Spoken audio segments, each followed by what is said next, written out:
Good morning, YouTube. All right, the holidays are here, and that means it's time for cookies. Today I'm going to roll out one of my absolute favorites. We're doing a chocolate chip brownie cookie that is to die for.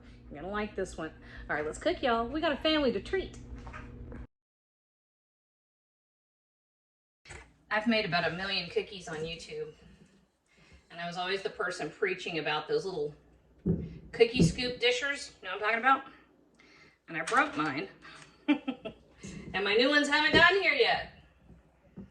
I think I had them in just about every size. And then slowly, little springs in them wore out. All right, so this is all we're doing here. You want your cookies to be approximately the same size, okay?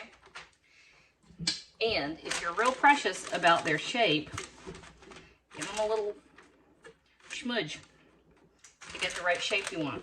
Okay, give me a minute. We're gonna get this cookie sheet filled up. All right, they're all ready to go. I've got 2 sheets of our cookie batter. These are gonna go in a 350-degree oven for 10 minutes. Don't overbake these.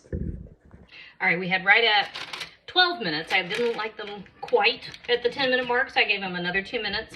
And when you first bring them out of the oven, they're gonna be incredibly delicate. So just be patient, wait just a minute, and leave them here for a good 10 minutes.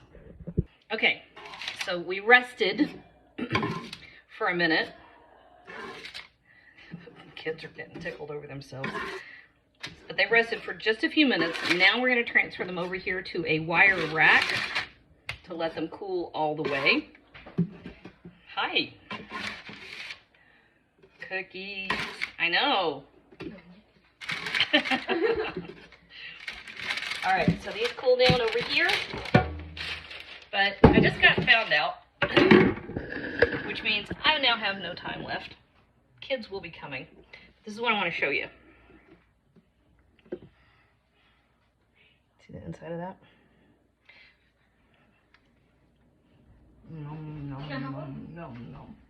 No, I don't think so. If you want them to hold their cohesion, let them cool the rest of the way down. Or just eat them as fast as you can get them, because here come the kids. Man, those are good.